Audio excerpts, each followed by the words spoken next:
I think we are. I think we're ready to begin. I'm E.J. Dionne, senior fellow here at Brookings.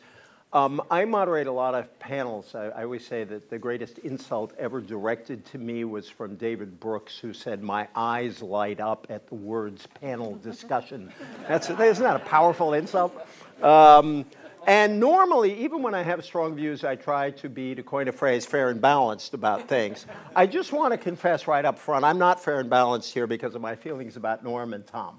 Norm and Tom are two of my favorite people in the world, and I cannot tell you how excited I am that they have become celebrities. And I think it's a great thing for them. It's a great thing for the Republic. And I'm just honored to be here with them and with Susan and Mickey, who have agreed to join this great discussion. I want to begin by saying that this event is being live webcast.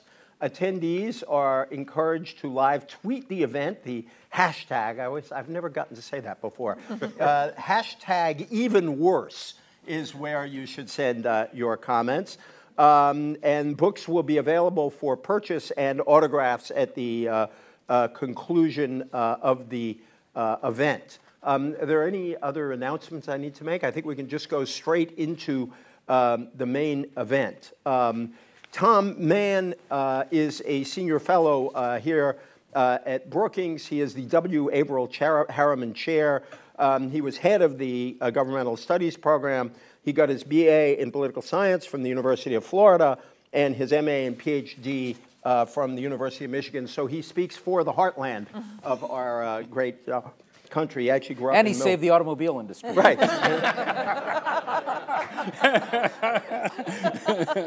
And he was opposed to their stopping production of the Edsel. He lectures frequently, as all of you know, and is on every radio and television show known to humankind. And he and Norm have often competed for the most quotations in any given year in all of our media. Norm is a resident scholar at the American Enterprise Institute for Public Policy Research. He's an election analyst for CBS. He writes a column for Roll Call. He has written for every publication on the face of the earth. He and Tom both have often been on the NewsHour with Jim Lehrer, Nightline, Charlie Rose.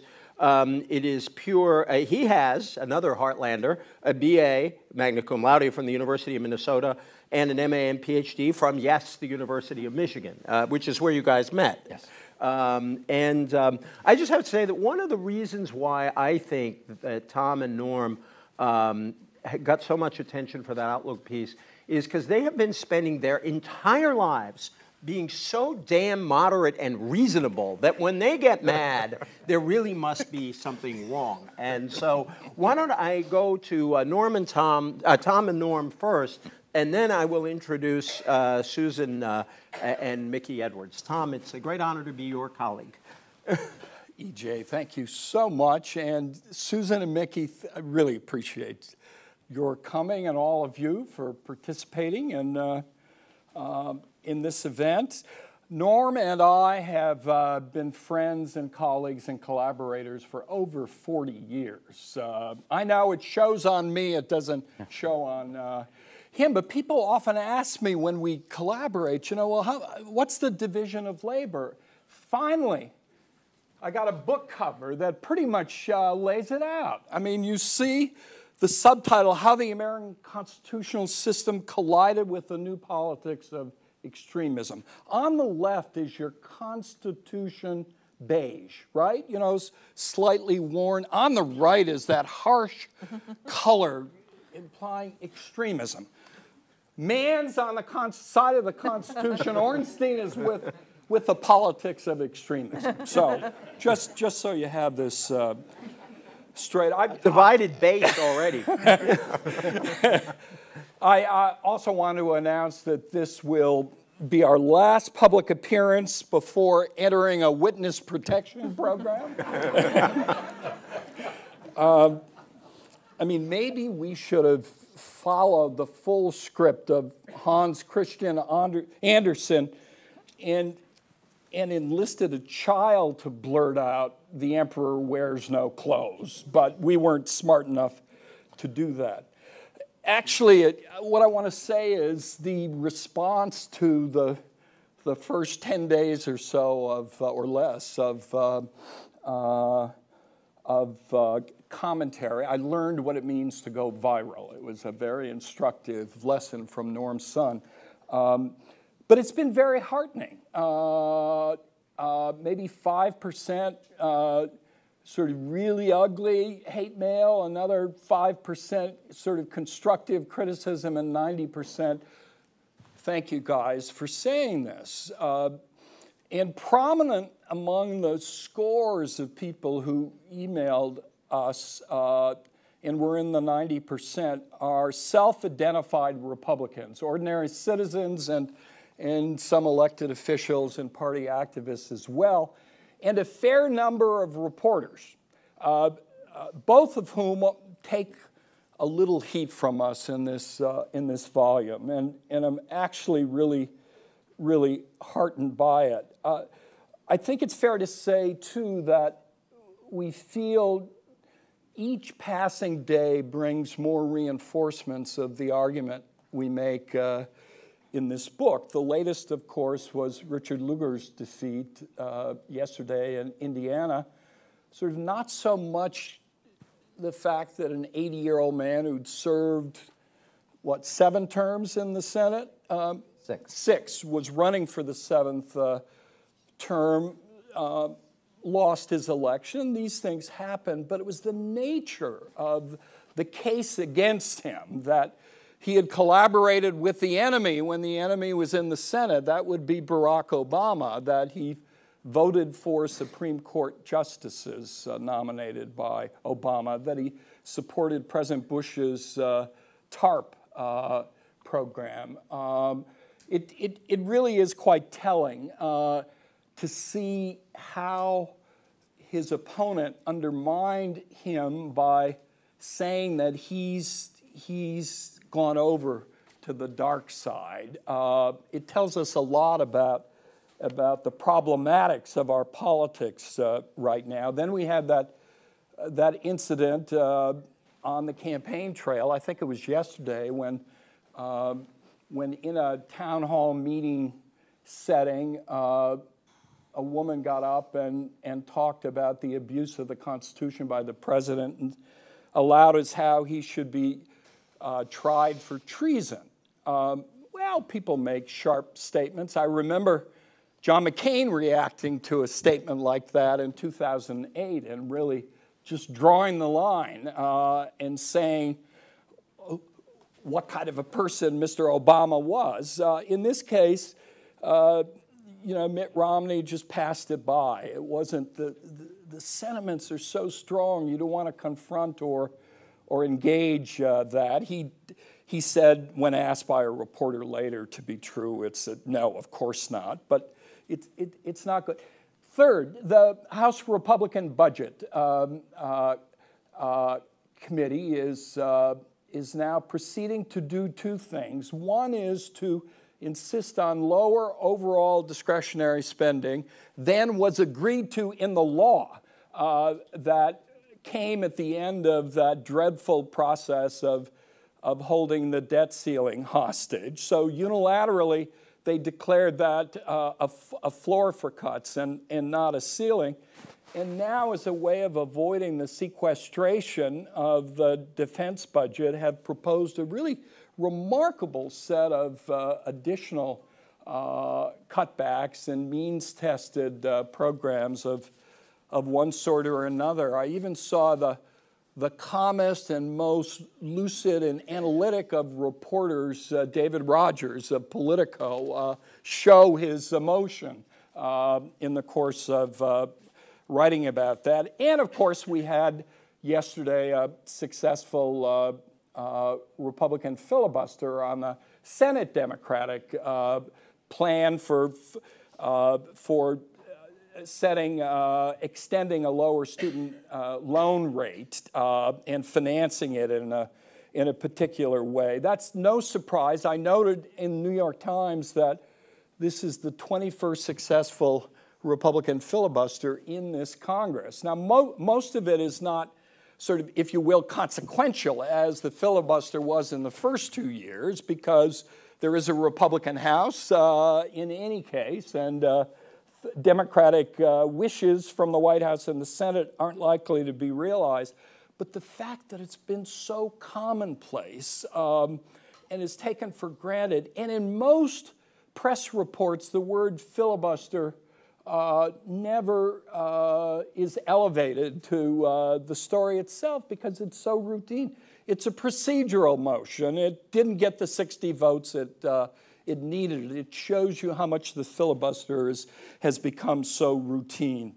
Listen, our argument can be summarized briefly. One, we have a mismatch now, a serious mismatch between our political parties, which are highly polarized, internally unified, hyper-strategic in their partisan behavior in Congress that is parliamentary-like, relentlessly oppositional when they are out of government, out of the presidency, but they're operating not in a parliamentary system where that kind of behavior can be quite useful and productive, but in a separation of powers system with routine filibusters, with midterm elections, with the possibility of divided party government that, frankly, is such a mismatch that it doesn't work now.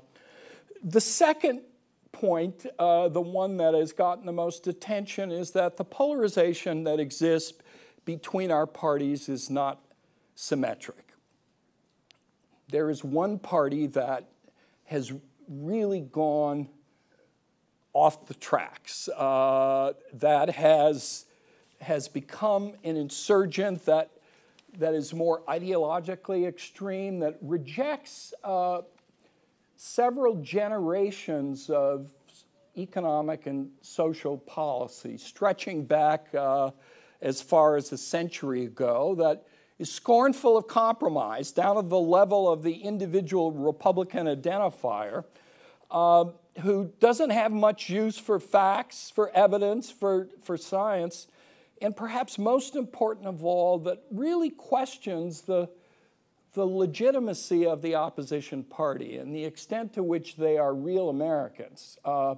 This is something, we've had individuals say, but never has it seemed to be accepted by the leadership of one of our two major parties. The third point we make is that in the end, you never fix these things without the public stepping up and reining in parties that have gone amiss. But alas, the complications of accountability in our system, number one, and number two, the way in which these events and arguments and battles are portrayed to the public through not the partisan press, which has its own awful aspects, but through the mainstream press by respected, able, highly professional reporters, that leads to a kind of phony balance, a false equivalence of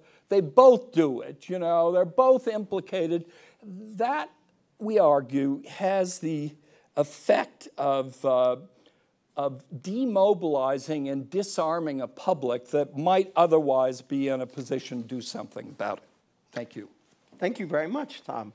And now I turn to Norm. When they first described this book to me, I said this book is just like that Eric Clapton album that was imitated many times. It was Tom and Norm Unplugged.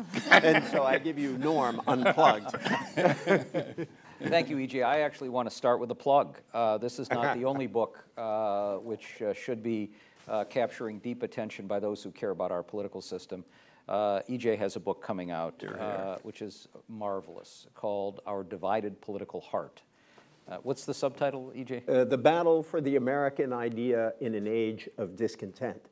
And now you know why I love these guys. And I suggested a new subtitle, Richard Lugar is the Dien Bien Phu. Thank you, Norm. But please, buy them both, and both make great holiday gifts. Mother's July Day, 4th? Yes. Mother's Day. Mother's Day is coming up. Father's Day follows. It's lots of things. You know, EJ started by talking about the 40-plus year partnership that Tom and I have had.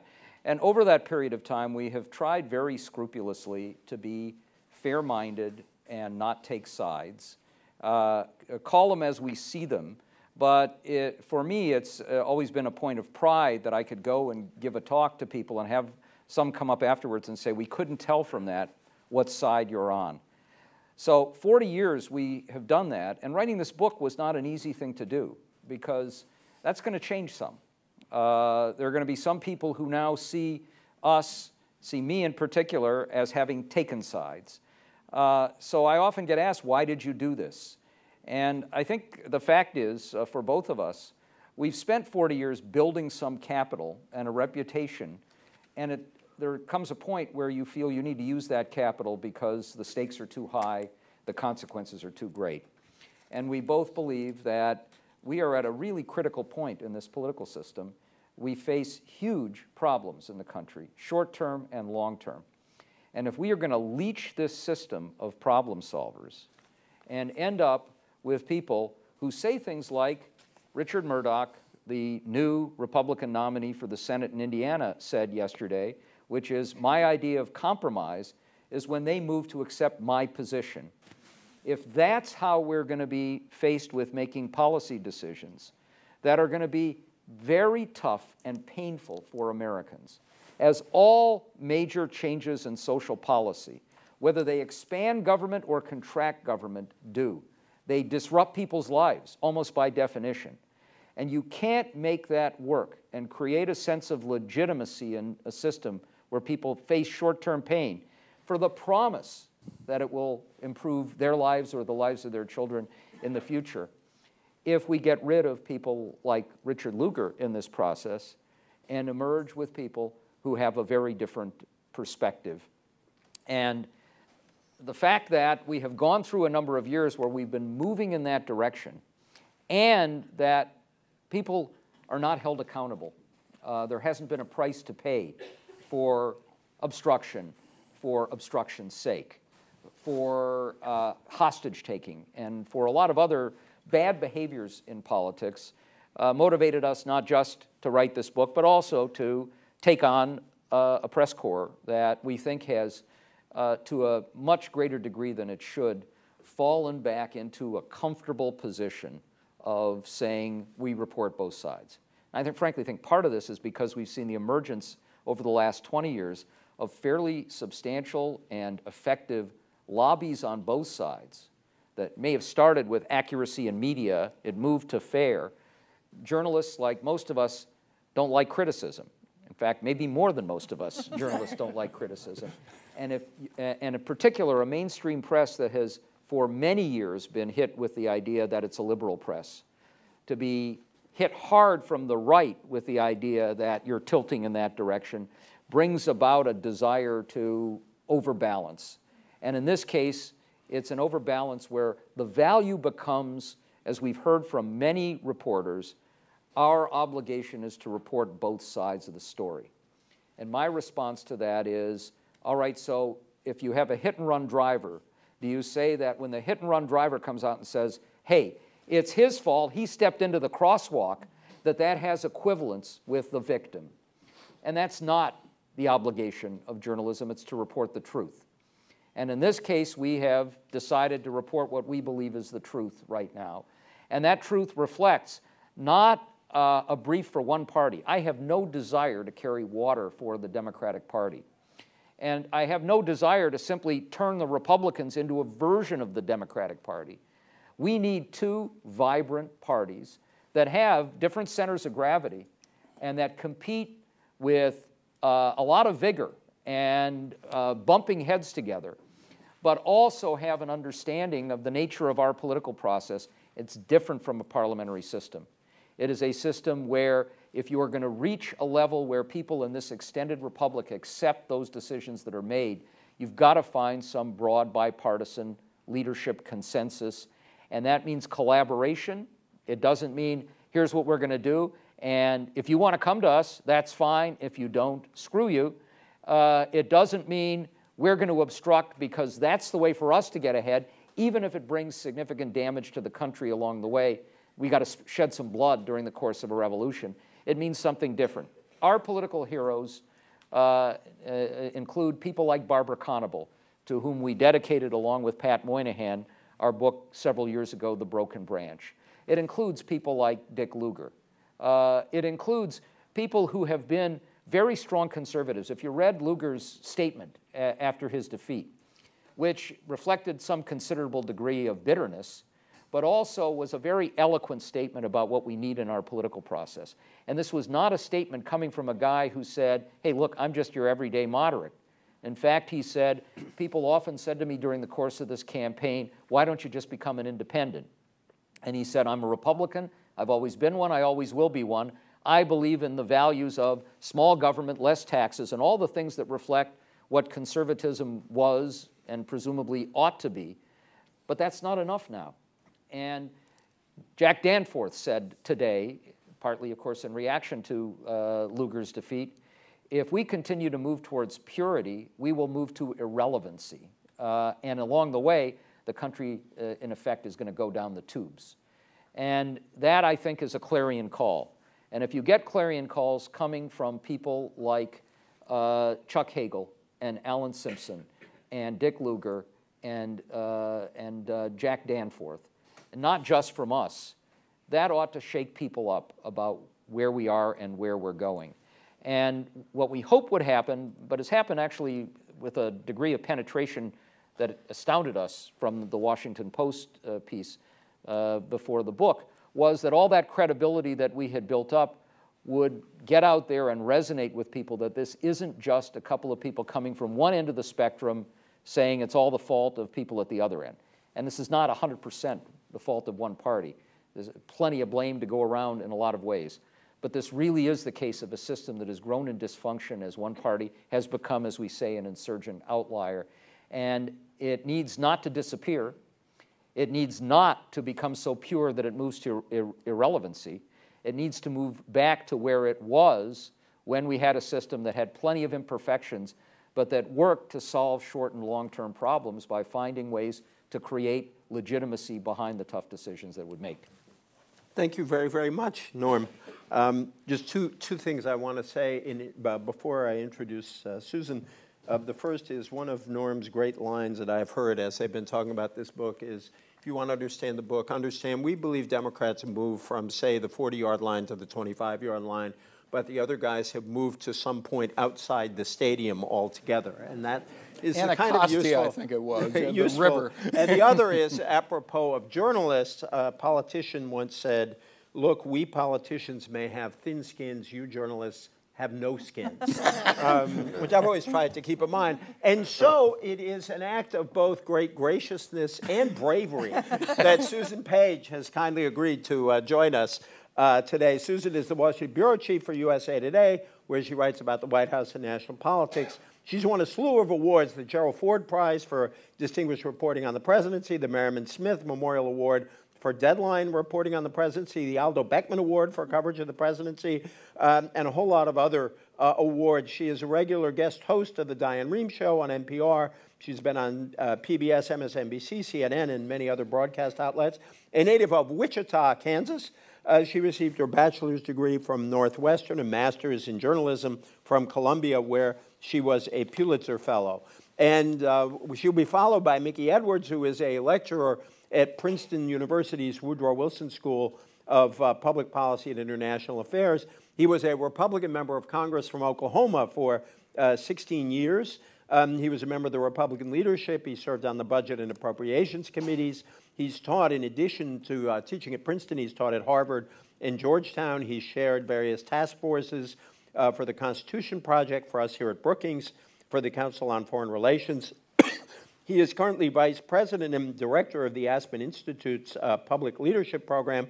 And his latest book, The Parties versus the People, How to Turn Republicans and Democrats into Americans, will be published by Yale University Press this summer. And I promise that before you leave, Mickey will baptize all of you as Americans. But first, I want to turn to Susan Page. Thank you, EJ. It's a great pleasure to be here with really 4 people for whom I have so much admiration and who I have quoted so many times in so many stories. I have, I think, a little bit of news, which is I have found out the title of the next book that is coming out between Tom Mann and Norma Ernstine. You can figure it out from the path of the previous books. 1992 book by the two of them, Renewing Congress, sounds pretty positive. 2000, The Permanent Campaign. Okay, maybe not entirely positive, but at least pretty neutral. 6 years later, 2006, The Broken Branch. Okay, sounds a little perilous. Now, it's even worse than it looks. Their new book is Run for Your Lives. After that, they're just going to be marching up and down here in sackcloth, holding a sign saying end is near. That's a so good title. Let me,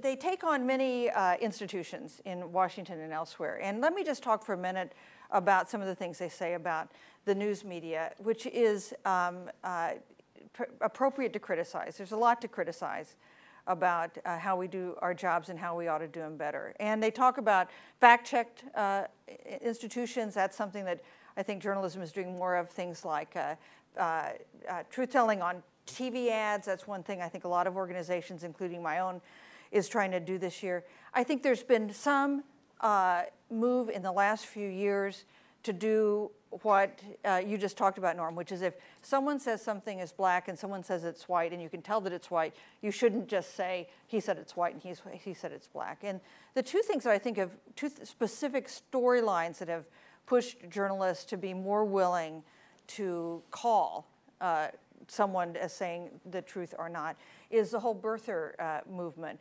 Because we found early on in the Obama campaign 4 years ago that it was not enough to say, this voter I interviewed said that he was born in Kenya.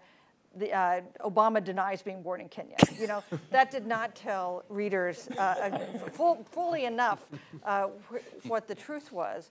And so I think you'll see the mainstream media when this comes up, and it continues to come up a lot of times. I have to say, you say so and so said he was born in Kenya. However, he was not born in Kenya. He was born in Hawaii. You know, you go on and state as fact what we believe to be true, which is that he was born in Hawaii.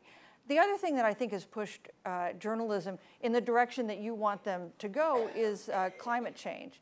Because there was a time when I think a lot of news outlets would report climate change skeptics with kind of equal force with people arguing for climate change. And now I think when you see reports on this in the mainstream press, they're much more like to say the overwhelming predominance of scientific opinion is in favor of climate change or in believing in climate change.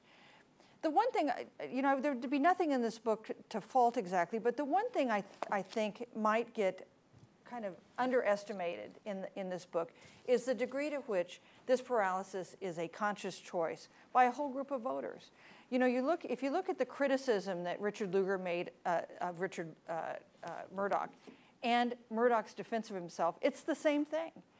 Lugar said he doesn't want to legislate. Murdoch said, I don't want to legislate. Lugar said he won't make the compromises necessary to get things done. Murdoch said, that's exactly what I want to do. If you elect me, I'm going to throw sands in the gears of government. I'm going to prevent things from getting done. I don't agree with the consensus that has governed Washington for so long. I'm presenting a different path. And that was true with the rise of the Tea Party movement in 2010. I mean, voters who voted for Tea Party-backed candidates were not tricked into the kind of tactics that supporters of the Tea Party movement were going to follow once they got to Washington. They said they were willing to take the government to the edge of a cliff on something like the debt ceiling and over the cliff, because they said that was the only way that they could achieve the kind of political ends that they wanted to see. So in the end, it seems to me that the fundamental problem here, or a fundamental problem, is dealing with such a lack of faith in government and such a disconnect from the federal government and such a suspicion about the role of the federal government that it's led a significant portion of Americans to want to elect candidates who do exactly what they said they were going to do, which was stop things from happening in Washington regardless of the consequences. Thank you so much. I want to correct, that was excellent. I want to correct one thing I said. I said Mickey would baptize you all as Americans. I realized, among others, we are joined, and we appreciate it, by the ambassador from Norway. You will only be baptized as American if you wish to be this is a free country. Mickey Edwards. Well, honorary American. A green card may be a stretch. Yeah, he's already a citizen of Minnesota. Right. Well, first of all, I want to say it's a great pleasure to be able to be here with Tom and with Norm. I have been a friend of theirs for a very long time. There are no two political scholars who are more respected and who have more credibility with the American people than Tom and Norm do. And so I'm delighted to have a chance to be here and help them sell as many books as possible. You're not allowed to leave. We have the doors blocked unless you buy their books. And of course, I've worked with Susan and with EJ for a long time, and so I'm very pleased to be able to be here and be part of this. What can I add?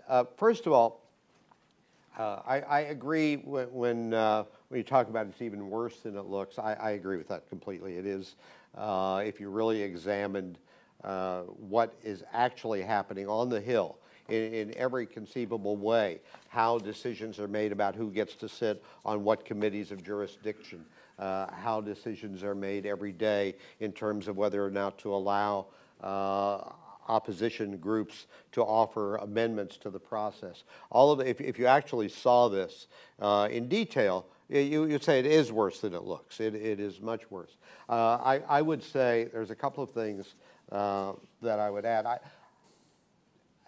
We're certainly right in what Tom said at the beginning and Norm has said, that the problem is not equal between the two political parties. Some of you know I wrote a book 4 years ago called Reclaiming Conservatism, basically saying that the people who call themselves conservatives today have no idea what real conservatism is. And they're preaching some kinds of weird ideas that seem they don't even understand what the Constitution is. So I'm not going to take the role of defending the Republican Party at all. I will say that it may be that this book could do a better job of arguing that there is also fault on the other side. And Nancy Pelosi is a good friend of mine and has been for a long time. But when Barack Obama wanted to reach out and work with Republicans, Nancy said, as you remember, we won the elections, we'll write the bills. When the Democrats were controlling the House, they did what Republicans had done before and what Republicans have done since, which is to use closed rules to prevent amendments from being offered and to shut down debate and consideration of alternatives. So I do not dismiss at all the criticism of the Republican Party, and I agree that the party has become more locked in against compromise, which is the essential ingredient of a nation of 320 million people. It's not consensus, it's compromise. And to shut it off as the Republican Party has done is a terrible problem. But let's not let the Democrats off the hook. Because they've also been partners in this, and there were just a couple of U.S. House members who lost in their primaries, as part of the Democratic purification process. So what we have here is a system where both parties are focused primarily. That's the reason I have the subtitle of the book, which was written not by me, but by the editor of the Atlantic magazine, How to Turn Republicans and Democrats into Americans, is because they're focused on party advantage. How do we win the next election? And I have argued that, and I think Tom and Norm both have come to grips with this too, a large part of this problem is systemic. So when you look what happened yesterday in Indiana, Dick Luger losing, and I think that was a terrible thing that he lost. But when he lost in a Republican primary. When Robert Bennett lost in Utah, he lost in a Republican primary. When Joe Lieberman lost in Connecticut, he lost in a Democratic primary. When Mike Castle lost in in Delaware, lost in a Republican primary. And I don't know what would have happened if Dick Lugar had been able to run among all the voters in Indiana. But we've created a system here in which the parties themselves can prevent the voters, the bulk of the voters in the state, from being able to choose among their options. And you have closed parties that are dominated, by the people who are the most partisan, the most ideological, and that's what moves the process forward. They do that in congressional redistricting. They do it, as I mentioned, in how the parties choose. I think Tom's a great guy. I think Tom's very smart. He probably knows a lot about economics. If he were a member of my party and he wanted to be on the Ways and Means Committee, I'd say, Tom, you're great. You would be perfect on Ways and Means. It would be good for America, and I will put you on the Ways and Means Committee if you promise in advance that you're going to stick with the party line on these 3 or 4 things. So I guess what I'm saying is to make this book even better than it is, and it's a superb book, well, it would have to be 3 times as long. And it's because the problems are not only in the people who are elected and how they behave, but it's the system that allows these people to dominate and become our official decision makers in Washington. So having thrown that in there, I just say that this is a really good book. It's a superb book, and I agree with what Norm said. Given their reputations, which are sterling, it took a lot of courage to write a book like this, and I admire them both for doing it. Thank you.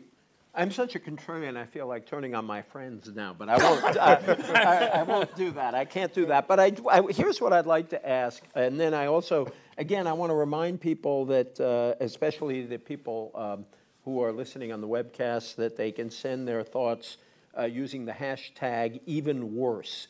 And I'm going to turn to Christine in a second when she has some comments.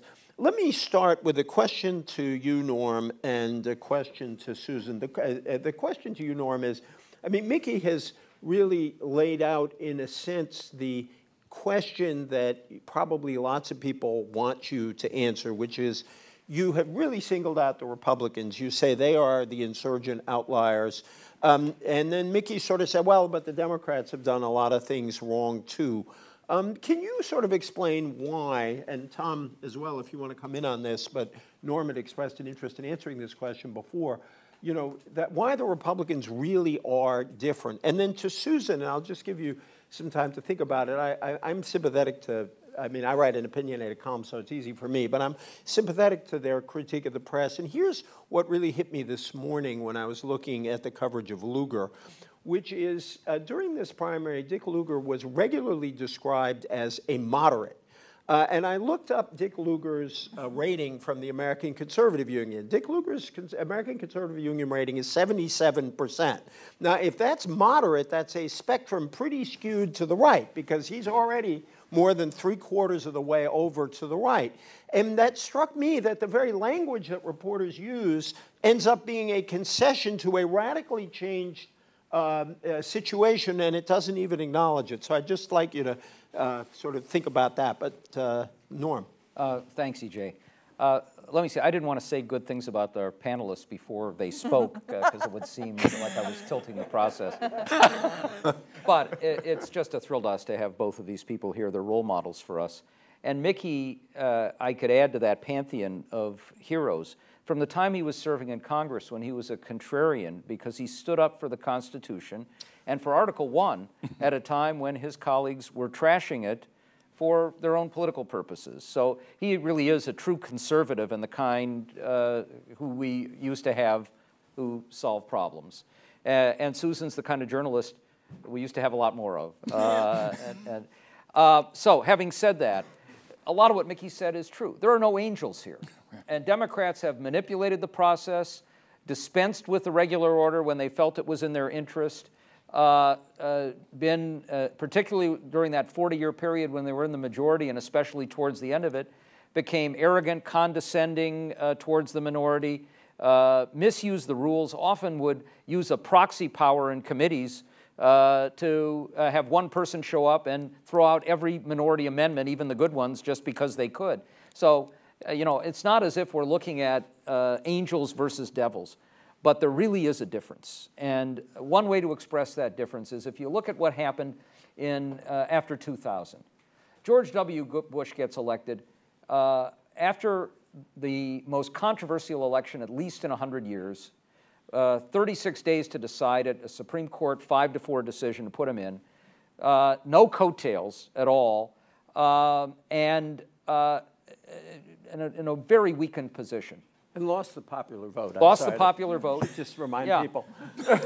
And it would have been easy for Democrats to stomp all over him right from the beginning and basically damage a weakened presidency. The first thing, Bush pushed 2 initiatives when he first got there: No Child Left Behind and tax cuts. No Child Left Behind moved through in a model bipartisan fashion, with the impetus for it coming from George Miller and Ted Kennedy, liberal Democrats. Now, you can say, well, they like that policy. But the fact is that in doing so, they gave legitimacy to Bush and made his presidency stronger. Democratic votes enabled those tax cuts to go through, whether you like them or don't like them. Then we had 9/11, and a rallying by both parties behind a range of legislation, some of which was quite controversial, but almost unanimous support. And then you move on to the TARP program, rejected first by Republicans, and it was Democrats who saved the bacon. Now, I compare that to 2 things. The first is what happened with the president who came in under not the same circumstances, but without some great momentum or mandate, and that was Bill Clinton in 1993.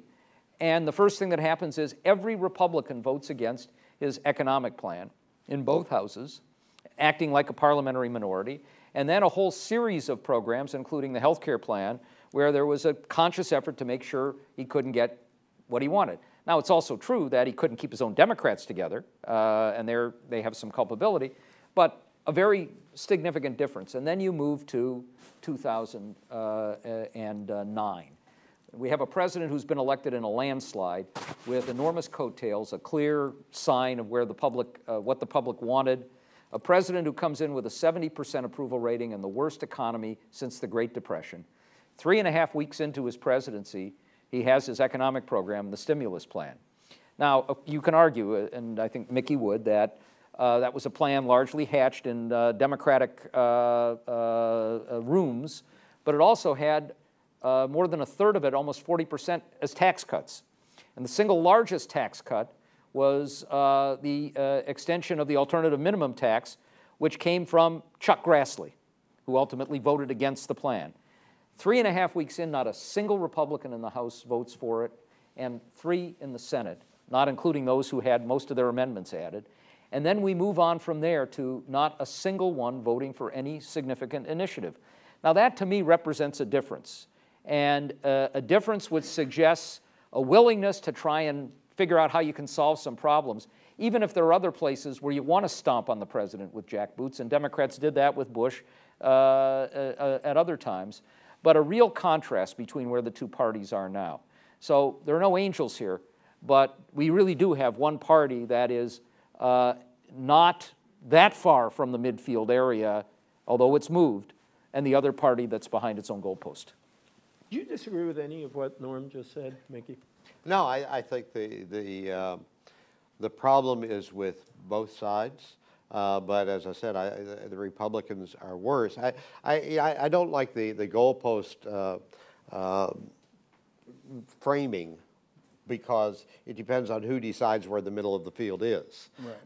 And so a lot of Republicans would probably say, well, yes, but we've said for 40 years we don't want to go there, and now our failure to go there doesn't mean that we've changed or become bad. But I think the problem that I see, and it really bothers me, and it is, I think it is worse on the Republican side, but we do have, on issue after issue after issue, I can tell you right now, I don't know whether the next nominee for the Supreme Court will be nominated by Barack Obama or by Mitt Romney.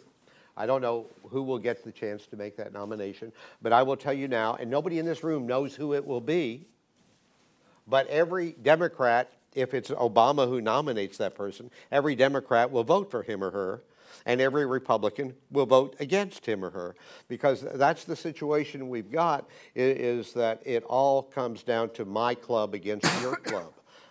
And so I think that's our basic problem. Both parties are only playing to the next election. They're playing to their own base, and they're not worrying about solving problems. But I do agree, Republicans have been worse at it, more in lockstep, less willing to engage with issues, more, what Richard Murdoch was saying, that Norm was quoting, is fairly typical, at least of the Republicans who take part in the primaries and do that. I think that's right. Susan, can you address the question I asked? And I could give other examples, but that one just really struck me, where it seems to me the press is allowing one party to redefine where the middle is without acknowledging that this is a new middle from the middle everybody was accustomed to. And I think words matter, so I don't think it's inconsequential whether in reports, the Indianapolis Star, for instance, called Lugar a moderate or a conservative, especially in a climate where that was a weapon that was used against him in the Republican primary. Maybe we need to retire, for now, the word moderate from being used in Washington, because we've got nobody in the middle. As the book points out in the National Journal Study of Congressional Records, there is no Republican with a more liberal voting record than the most conservative Democrat. So now we have literally zero overlap between the two parties. Maybe moderate is not the word we should be using. I think you make a very fair point. Dick Lugar has a conservative voting record. He's got a conservative history of half a century in government as a mayor and then in the Senate. So he's a conservative, but I think the reason that reporters have called him moderate is not because of his voting record, it's because of his manner. And in this climate, he has a moderate manner in that he's willing to talk to Democrats, he's willing to work with Sam Nunn, he's willing to engage with President Obama on issues. And there are some liberal Democrats who you'd also say are moderate in manner. And so maybe that's the language that we should be more careful to use. Tom. Can I just follow up on that? I think Susan's right.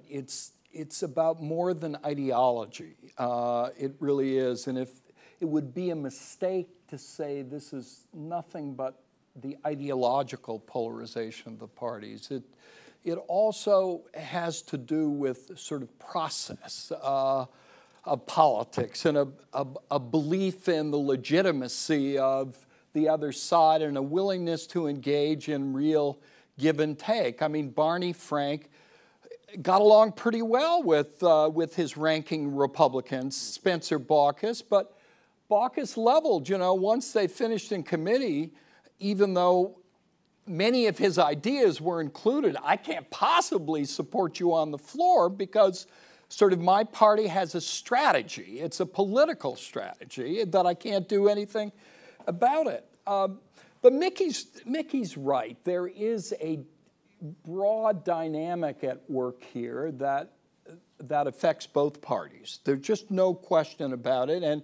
And we may not play that up enough in the book. We certainly believe it, that there is so much now strategic partisan behavior. It's happening because the parties are operating at a level of parity so that each election, there's a chance of a change in party control of the White House and majority control of the House and the Senate. And so there's a kind of relentlessness to think in those strategic terms. And both engage in that. And so in that sense, I'm with Mickey completely. But right now, there's a sort of fundamental difference between Democrats and Republicans. Republicans, partly because of the public and their constituencies, believe that government has suddenly gotten out of hand. It's just too big, it's too expensive, taxes are too high, and anything associated with government, except for the Defense Department, is counterproductive and a bad thing. Democrats, for their part, who once were insurgents themselves, are now a more diverse party, and they're a party that's protective of government to some extent, especially the major elements of the inherited regime, going back to Teddy Roosevelt and Woodrow Wilson, continuing through Franklin Roosevelt, and frankly, Richard Nixon, who is responsible for a good part of the domestic policy apparatus of the country. They're realistic now. They are not wild-eyed liberals wanting to socialize activities. I mean, it's a joke. They understand that the demographic forces at work and healthcare cost increases will make programs that they and most Americans think absolutely essential unstable and weakened over time. So they are fully willing to engage in those negotiations. Whenever I see a press report, well, the Republicans say no new taxes and Democrats say don't touch that, our entitlement programs. And I say, which Democrats? Who counts? The president isn't saying it.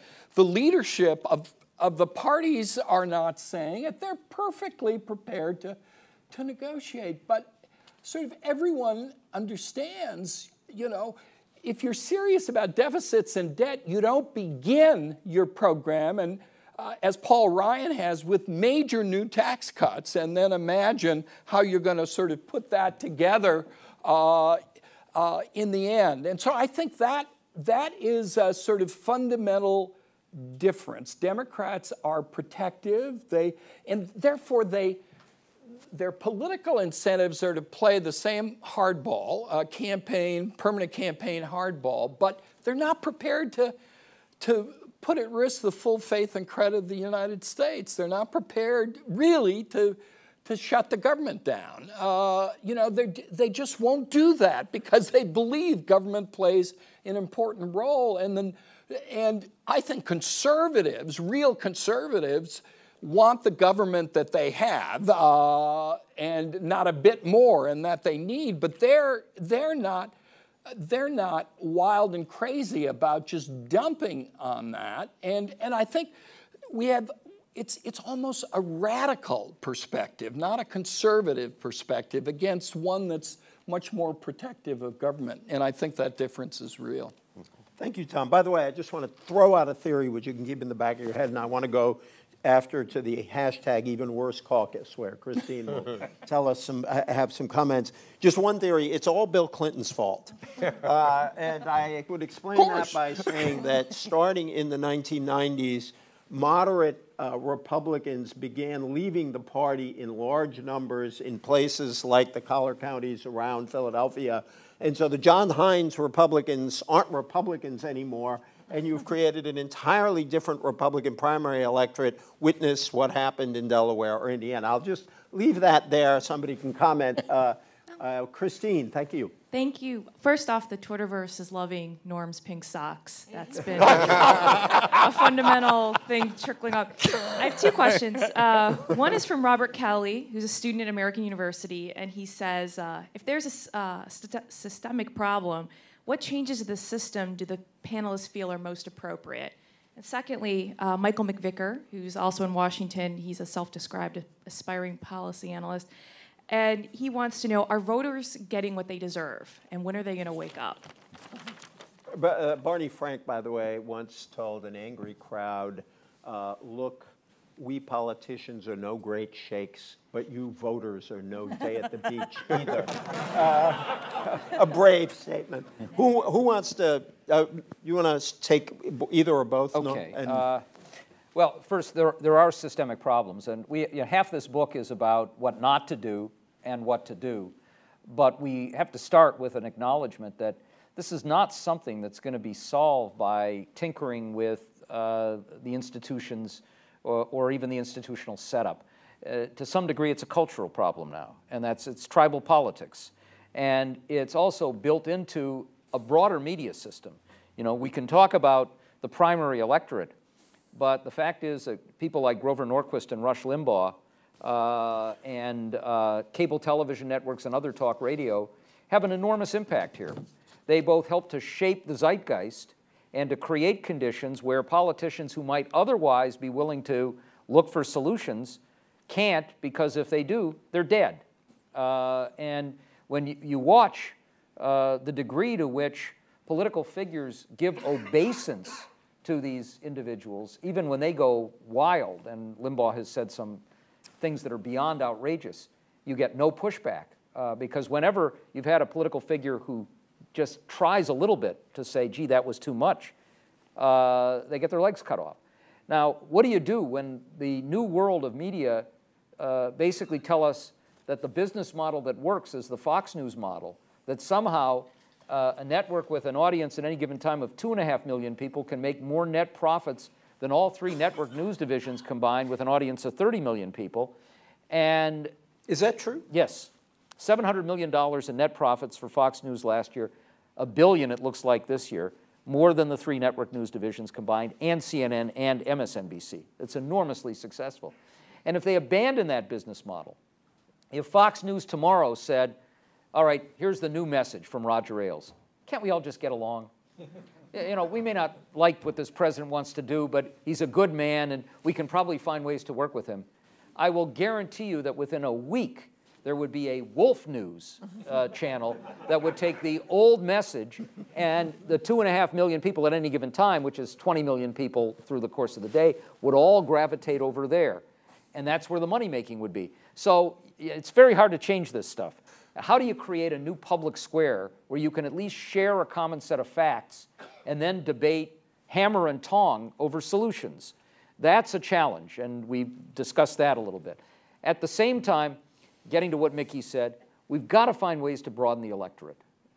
We are both big fans, all 3 of us, having spent time in Australia, are big fans of the Australian system of mandatory attendance at the polls. I won't get into the details here, but basically a small fine if you don't show up, you don't have to vote, you can vote for none of the above, has led over many decades to 95% plus turnout in Australia.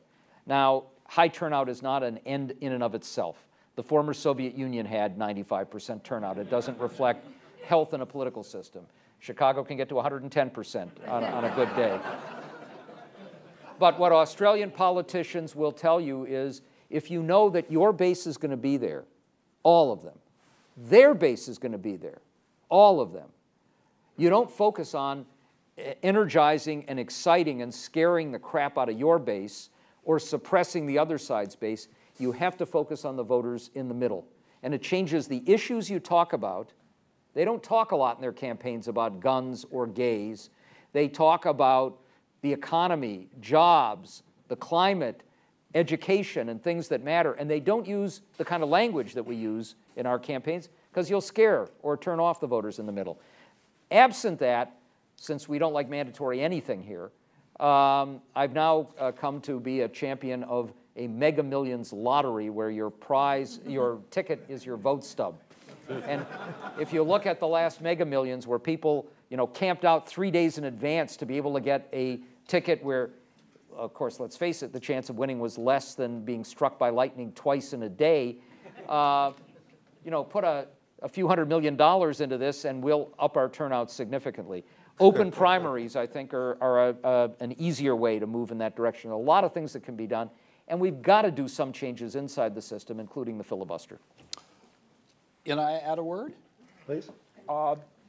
I think the 2 questions really go together. That is, how to make it better, and isn't it the public's fault after all?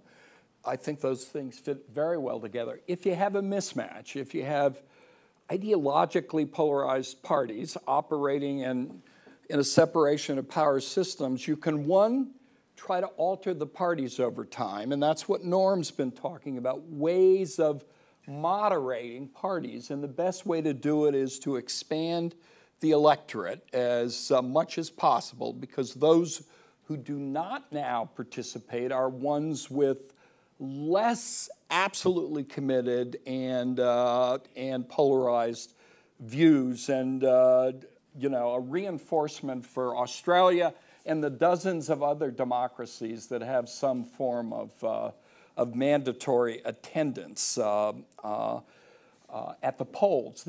The other thing is, you say, okay, we got these parties, let's have a political system in which they can get something done. That means fundamental reform of the Senate. I believe the United States Senate is today the most dysfunctional legislative body in the democratic world.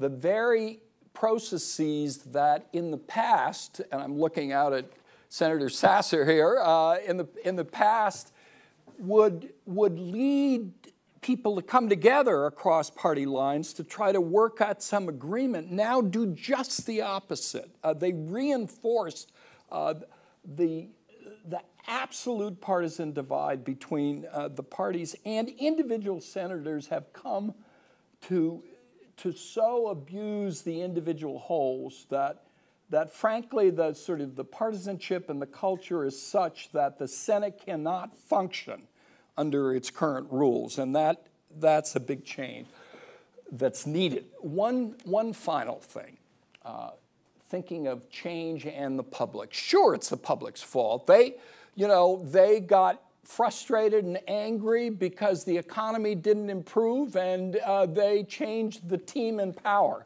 after 2 years in 2010 and created a divided party government and a Republican majority that believed it had a public mandate to do just what they said they would do, and they worked hard to do it, and the public hated it. So in a sense, you know, they got what they asked for, if not consciously, unconsciously. But that's, in a sense, that's asking too much of the public. It'd be nice if every member of the public was registered to vote and voted and kind of had the knowledge of a typical attendee at a New England-style town meeting, but hey. At a Brookings seminar, please. Or a Brookings seminar. God save the Republic. It's not going to happen. People are busy. It's hard just keeping life whole without investing in 2 hours of reading at the Times and the Wall Street Journal every day. But it does mean we've got to figure out a way. It's very hard in our constitutional system to make the choices more clear, to hold individuals accountable. Divided party government has become the bane of American democracy now. It worked under other conditions. It doesn't work now. Thank you. Mickey has some ideas, and I want to bring him back in, but I want to sort of turn to the audience. Do we have some mics to circulate? Oh, well, you got a lot of hands here.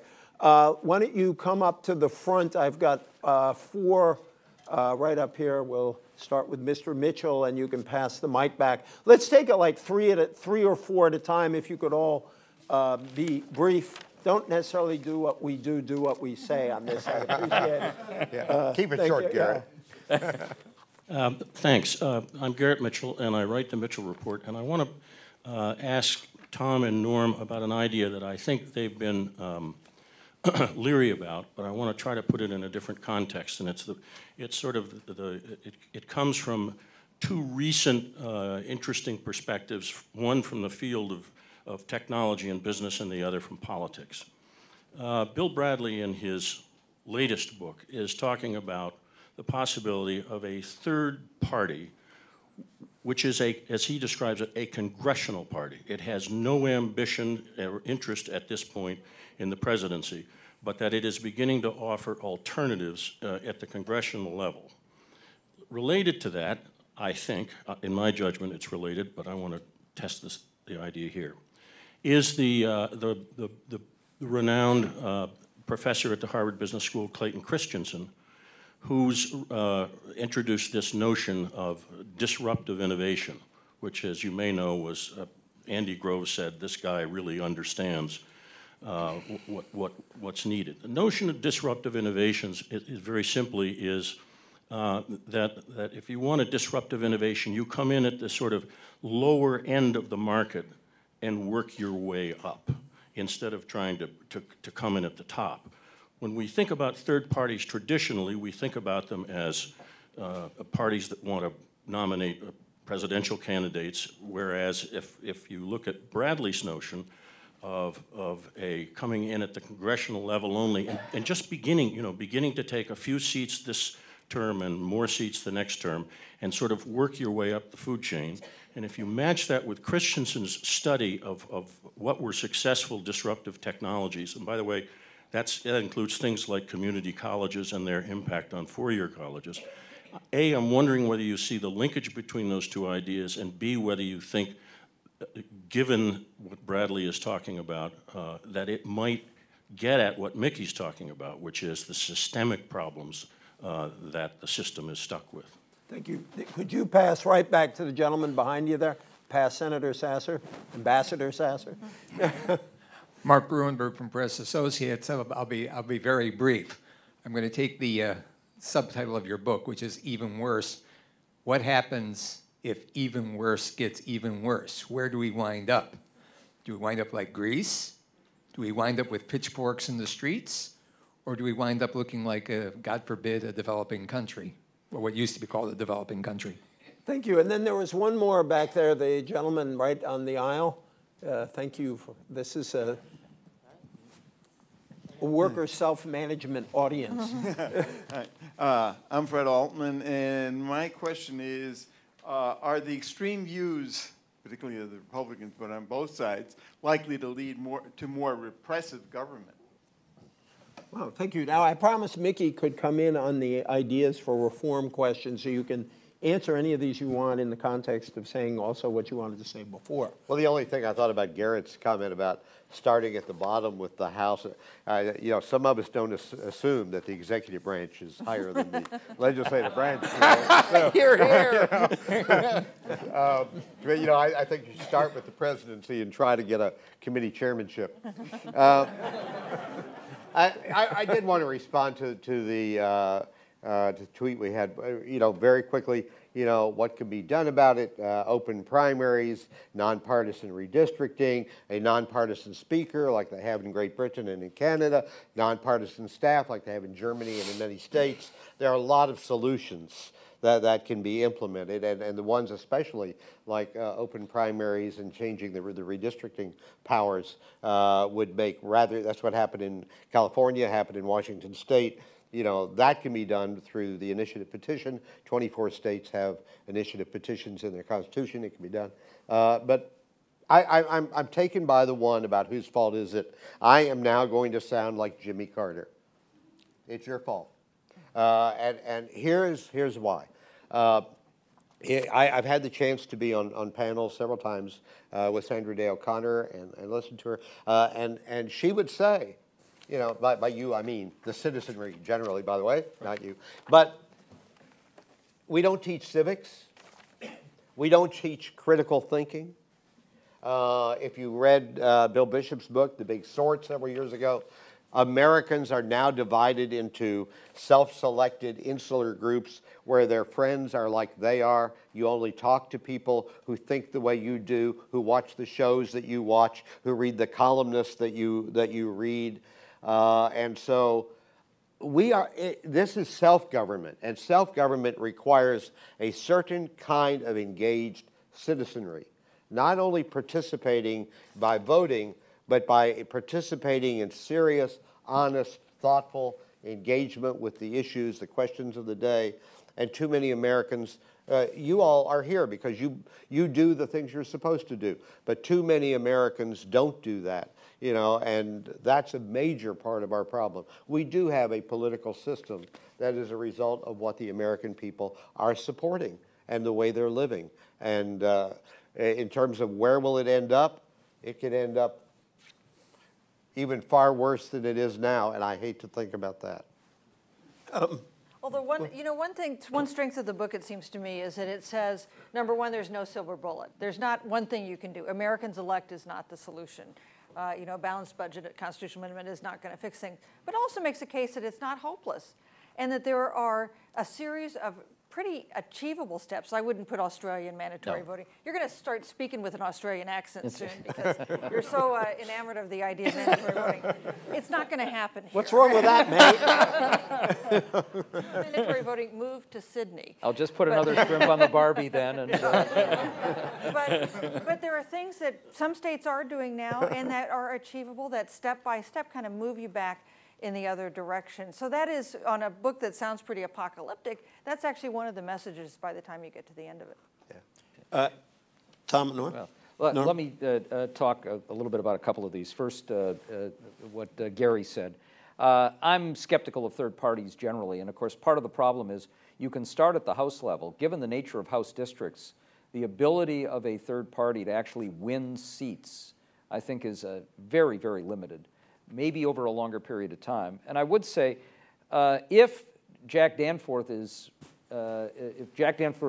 projections work out, if you do get a party that keeps moving in a direction of purity and moves into permanent minority status or into irrelevancy, and if, let's say, Mitt Romney, who is by no means running as anything other than somebody who represents now what is the core of his party, and it's a measure of how far off the rails we've got, that you've got a presidential candidate who's taken a position on immigration that basically meets with the approval of Russell Pierce and Sheriff Arpaio, and that a candidate like John Huntsman basically gets disqualified from the get-go by saying, you know, maybe scientists have a point.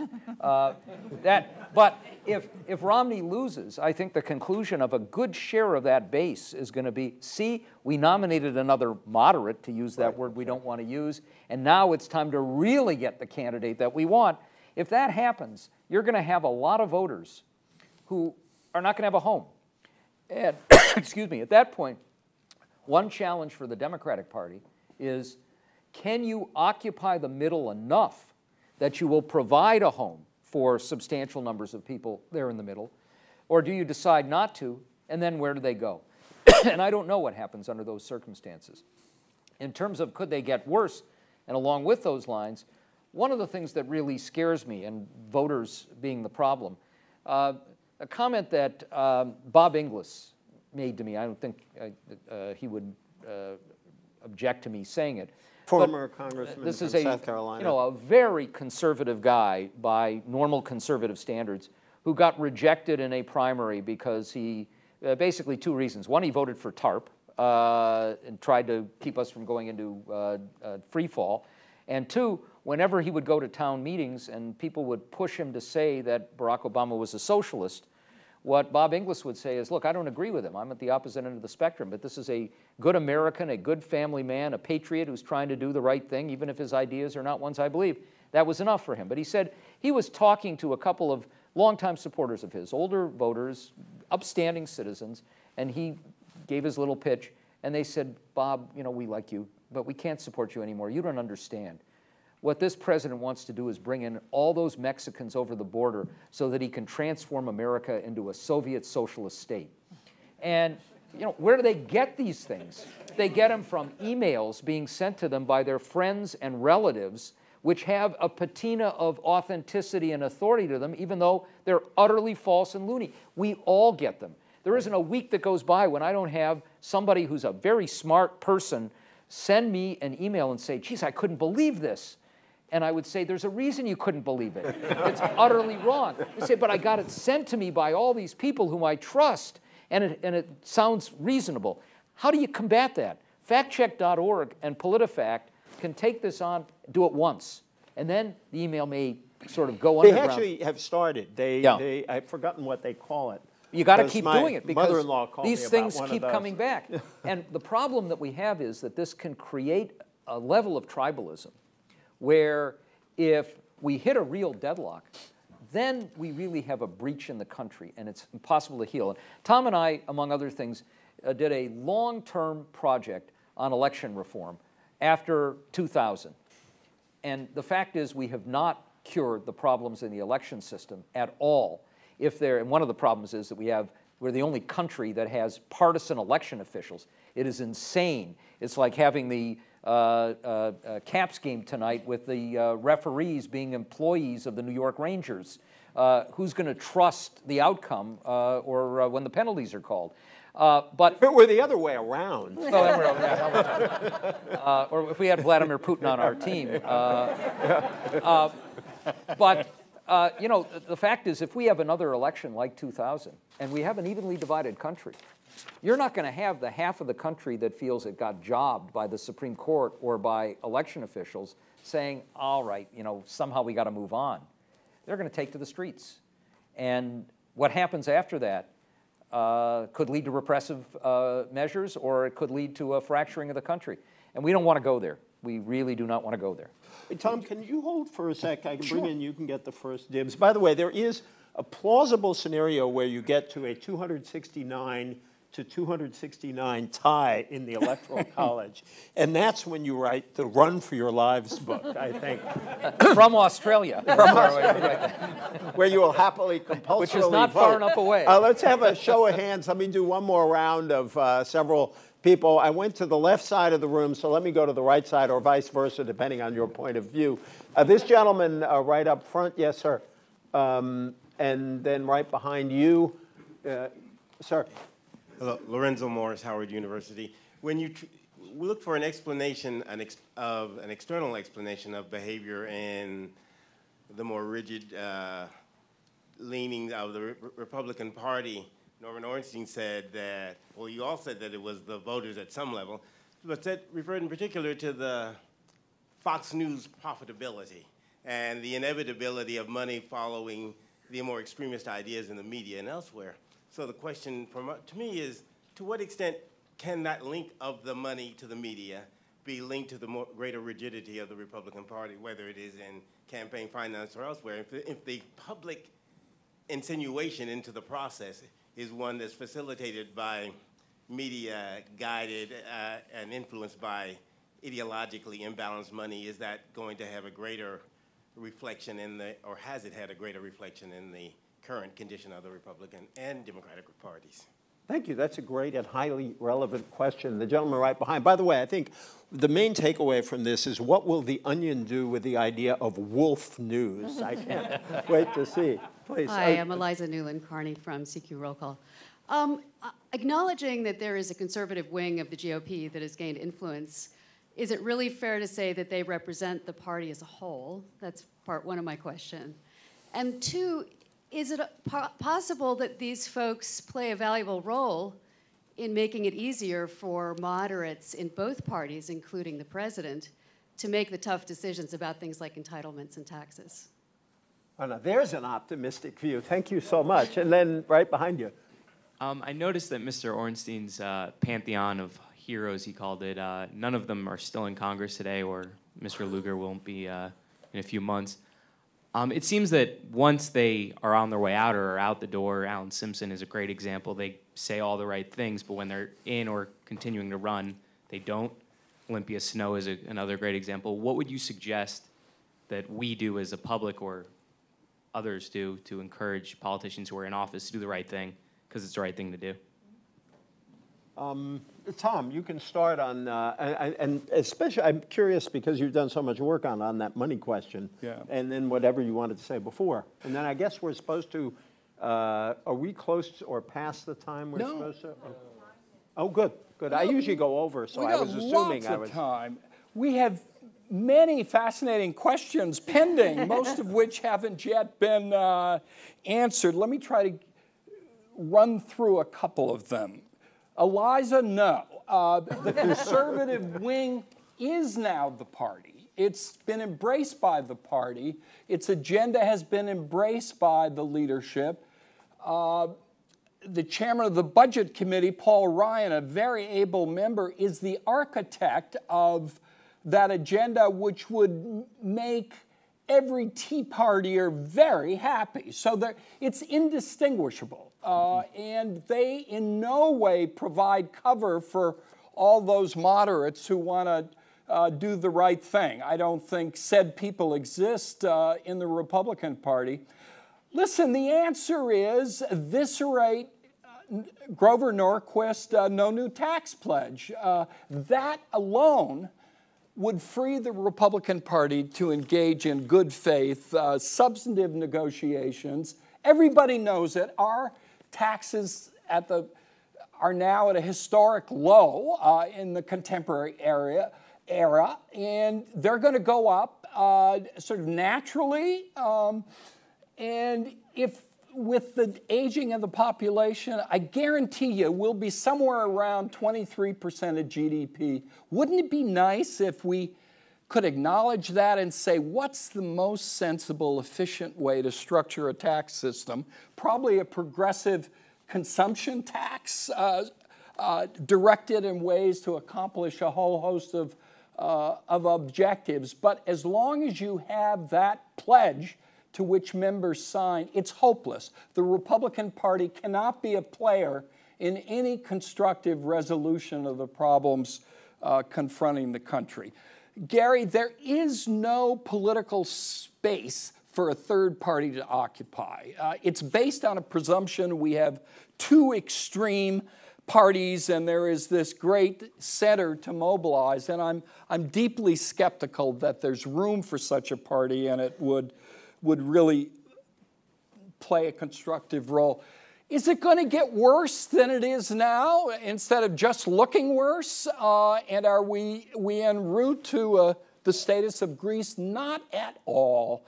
I mean, the simple truth is we're almost close to a position where the status quo would solve our problems. That is to say, the expiration of the tax cuts pretty much take care of our immediate and intermediate deficit problem, and implementation of the cost-saving measures strengthened over time in the ACA would deal with our long-term health care problems. So we're not that far away, and we have other tremendous strengths in our country that would allow us to make the kind of investments to transform the economy, to deal with the reality of stagnant wages and a sense of diminished opportunities. We have strengths. We can do it. We need the public to rein in behavior that's destructive, and we need political leaders to act forcefully. We've given enough to bipartisan commissions and searched enough for bipartisan consensus. It's time for sensible hardball politics along these lines. Norm, I'd particularly like you to take the money question because I understand I've forgotten their names. A couple of political scientists had a great chart that showed that party polarization in Congress was directly correlated with increasing concentrations of wealth. Increasing inequality went together with partisan polarization. The money question you can handle in so many different ways. I am really concerned about a post-Citizens United system with a Federal Election Commission that's completely out of control and with other agencies unable to do anything about it, and a lot of money coming in ways that intimidate political actors and tilt a policy process in a very bad way, and in a way that will only enhance inequality. And if you look at this one example from North Carolina, where you had a group of agricultural interests who wanted to influence the state legislature on an ag bill, and they prepared a bunch of model commercials that would destroy members of the legislature, put them on the iPad, went in to see them. It had nothing to do with agriculture. It basically defined them as, child molesting aliens out to destroy the fabric of America, and showed them the commercials and said, if we don't get what we want, millions of dollars could be spent on commercials just like this. And they got what they wanted and didn't have to spend any money. That's what this has done. And the idea that this is not corrupting, Anthony Kennedy lives on a different planet in a different universe than the real world of what we face. So there's all of that to deal with, and we're getting model legislation being written basically by outside interests that just gets plugged right in. It's the Gilded Age brought up to the 21st century, and nothing that we want. I want to take I always like to find places where I can take issue with Tom. So I want to address the question of Eliza's question. I actually don't believe that the right wing that now is out there representing the Republican Party represents the Republican Party. We have survey after survey that shows on a range of issues, self-identified Republicans do not take those same positions. The Tea Party consists of a lot of older voters who have no clue what the Ryan budget would do on entitlement programs that they don't want touched for themselves, just for others. So it's not clear to me that all of this will play out necessarily the way that they want. And I believe there are problem solvers still in Congress. They are completely intimidated from being able to play that role. But you still have a few who have taken out to do so. Mike Crapo, Saxby Chambliss, and Tom Coburn, and not to mention Dick Durbin on the other side, actually stepped out on a limb here. And it'll tell you where we are in tribal politics, that when Barack Obama praised the Gang of Six, an aide to a senior Republican in the Senate immediately sent an email to Politico saying, that kills that plan. If he's for it, we're against it. This is not less about ideology now than it is about tribalism. So that's a challenge that we have, and it's not encouraging moderates or providing space, it's intimidating them. Every time, getting to the question, every time we get people who leave Congress, we get these Republicans who leave, and it's like you've been inside a tent where you're breathing a gas, and suddenly you're outside and you say, how could I have done that?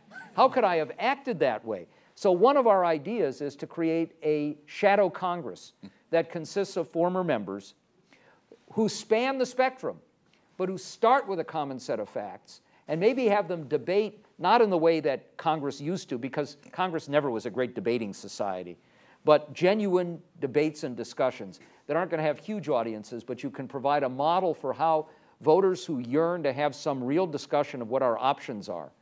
You can start with the notion that there is something to climate change, and then have a great debate over whether you do anything, whether you do a lot, whether you do it with a carbon tax or do it with a cap and trade program or through some other mechanism that could actually give people a sense of what our tough choices are, instead of having people who say, gee, maybe scientists have something, and then they're thrown out unceremoniously. Small steps that may provide us with some opportunities to change the dialogue. And just very quickly, we had a USA Today Gallup poll of 12 battleground states that came back on Monday.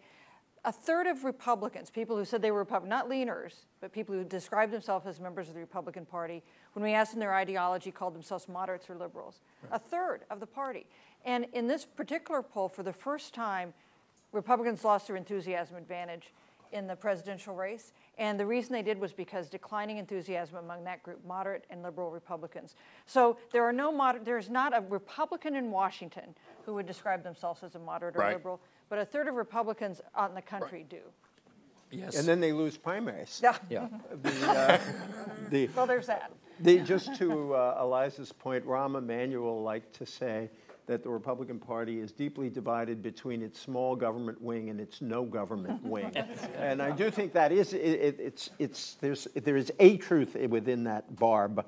I am told we are now at our time. I want Mickey to come back in and a couple of closing comments. Incidentally, the part of this book that hasn't gotten as much attention, and Susan mentioned it, I liked the bromides we should ignore chapter, which I would just read you. The American political system will correct itself. No. Third party to the rescue, they say no. A constitutional balanced budget amendment, they say no. Term limits, they say no. And full public financing of elections, they say no. But then they have a whole bunch of things they say yes to, and I propose that you have your shadow Congress, and then we can have an election between the shadow Congress and the current Congress, and then we can see who wins. So let me invite everybody to do closing comments. Let's start with Mickey. Well, okay, just going down a couple of these. Does this represent the Republican Party as a whole? As Susan just said, no, but it does represent those who vote in primaries. Yeah. And so, it's a matter of you can't be on the ballot.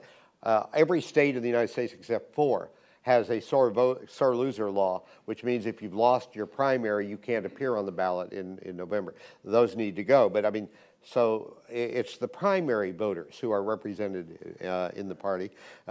Secondly, in terms of what can we do about it, I don't know how many of you or how many of your friends, I assume it's all of you, show up at a town meeting show up where your member of the House or Senate is present, participate in the elections, call into the radio and TV show. In other words, we need to get the citizens engaged. The citizens aren't crazy. 42% of the American people are now registered as independents.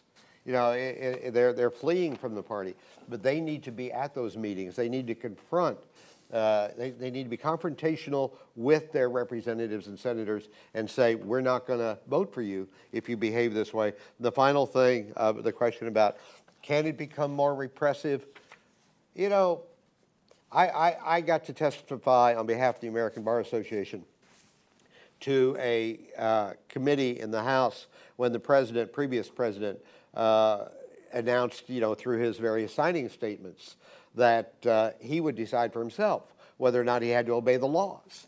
And every Republican saw nothing wrong with that. There are, you know, democracy is not about policy. It's not about policy outcomes. It's about process. And I think as long as we continue to focus on do whatever we need to do to get the policy outcome we want, to hell with process, to hell with the Constitution, you know, is it repressive, more repressive? You know, how do you define repressive? How about wiretapping without a warrant? Is that repressive? You know, so I do think we're more on a slippery slope than some people would want to admit. Susan? Well, just briefly saying what an achievement it is to write a policy book about Washington that gets sold out on Amazon. So congratulations to our two authors here. Tom and then Norm. I want to thank my colleagues, Mickey and Susan, and EJ, of course. You know, we're really with you. It's a very negative sounding title, but we too agree with you that there are things we can do, building up small things that can help produce a larger and more informed electorate, changes we can make that would allow the public to hold officials accountable in a way that's very difficult to do now, that in the end, clear signals from the public and responsible institutional changes, especially within the Senate, and sort of political leaders willing to sort of lay it out and not just say we all have to come together, but listen, this is how we must begin and be forceful. There is a bright future for the country. I'm pretty optimistic. I would just say, finally, a couple of pleas. First, please buy the book. Second, please buy EJ's book, and please buy Mickey's book. And please, Susan, write a book. Thank you all very much.